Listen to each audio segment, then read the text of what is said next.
In the 6th grade, I wanted to dye my hair some crazy color, like blue or green, and I wanted to experiment with dressing in ways that weren't traditionally masculine. I was with my mother in Brazil, visiting family at the time, and when I told them that I wanted to change the color of my hair and change my appearance in these ways, I wasn't met with the best response. They were worried that through changing the color of my hair, I'd face persecution, I'd face some danger because I'd be seen as gay. And they also were not really receptive to the idea that one of their family members would be gay or would be seen as gay at all. Brazil has a beautiful queer community and beautiful queer culture, but in less populous towns and cities and in more conservative families, really not conforming to what our society deems as acceptable is in many cases a death sentence. This is one of the first memories of mine of a social norm pressuring me towards conforming. At least one of the first memories that I can recall being very angry at. Turn inside out to the outside. Turn inside out to the outside within.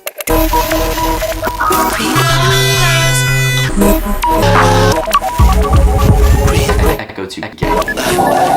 Ecco 2K makes pixie music. His music runs contrary to the idea that many may have of what music should be. Conformity is a disease, an evil that festers anywhere that organized power thrives. It helps to make sure that creatives are nothing more than puppets of the state, regurgitating the same information that they would. In a single amygdala featuring Blade, Ecco takes the commonly agreed upon gender and sexuality stereotypes and drowns them.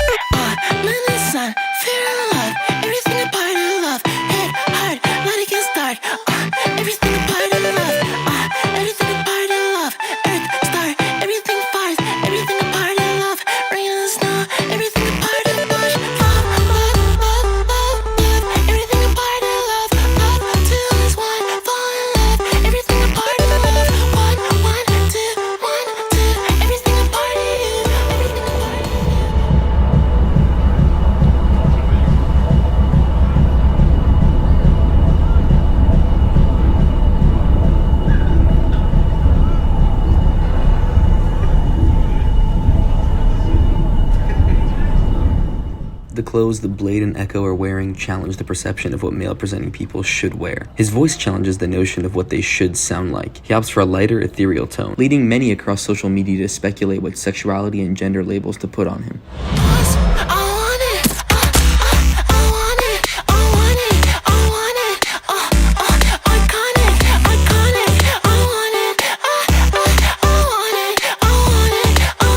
The amygdala is widely considered to be the part of the brain that we understand the best in terms of differentiating between the sexes. Through the song Amygdala, Ecco revolts against the idea of labeling yourself as straight or gay, man or woman. These societal dichotomies are fake, the two are one, human.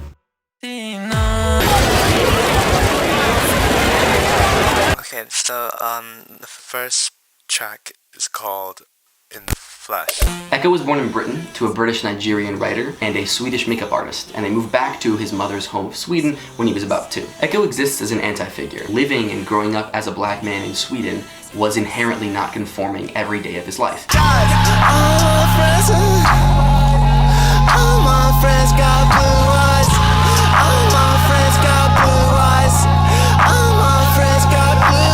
Which he talks about in his song Peroxide.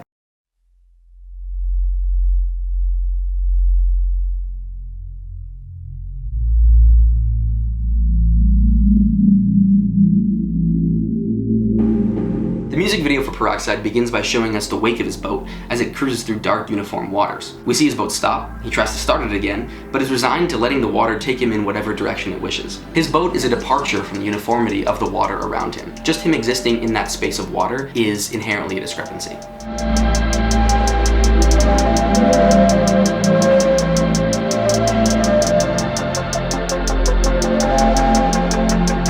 His boat ran out of fuel, so the ripples that he was making in that space halted. In response to this, his verse commences.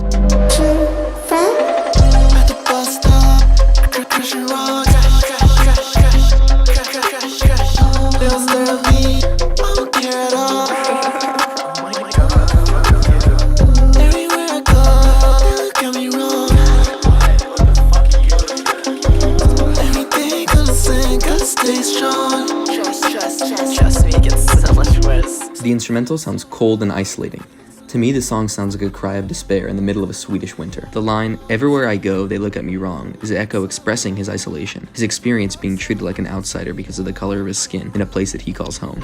Something feels so wrong. Is the way I look or the way I walk? It's scared of me when I'm not so hard. No peroxide, I stay dark. Don't go running, you might get robbed. Chop off your body parts.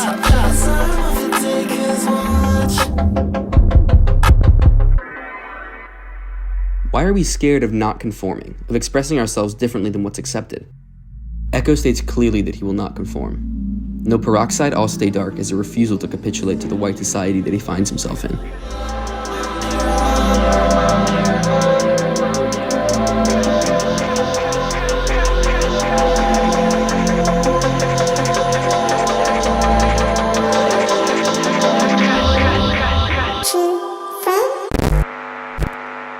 Peroxide built upon the impression left on me by Amygdala. Not only does he posit that gender and sexuality norms are contrived, but he's declaring that his own self-expression and nonconformity are relentless and unending, and because of this, it allows him to create something that's beautiful. In school and in industries, creation is heavily structured. We're taught to write essays in a specific way. We're taught that good films follow the narrative structure. But doesn't this weaken our ability to keep evolving what we create? If we keep creating things with the same structure over and over again, then at a certain point, there will be nothing left to create.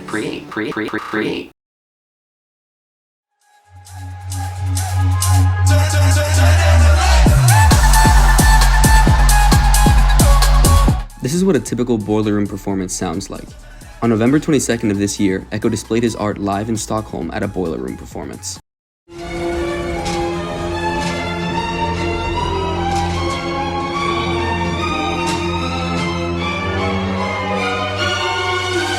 Noticed you weren't you.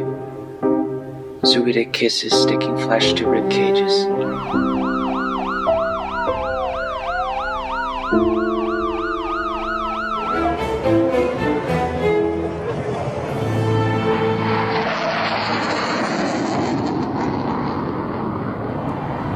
It's difficult to understand what's going on. Nobody can really know what this 50-minute performance meant except Echo. My best guess is that it's a theatrical telling of his life until this point. Many of the clips are of his friends and of himself. But that doesn't matter. Look at the crowd. Running shit up, nigga. Running shit all the way up, nigga. You can't run it no motherfucking more, nigga. All the way up, nigga. Dude, the crowd does not care. They can't dance to it and they don't really want to pay attention to it at all. They even throw a cup at Echo, basically telling him to get off the stage. But even getting a cup thrown at him, even with everyone clearly not enjoying or understanding what's going on, Echo and his creations still had the floor. The audience was forced to listen or leave. But the majority of them didn't leave, and his creations were exposed to people that may not have ever found them otherwise, both live and on YouTube. See you yet. You were right next to me. So close, I Adam. Unfathomably close. But I couldn't tell. Pinprick portal to yourself. You could be seen through you. So when you're there.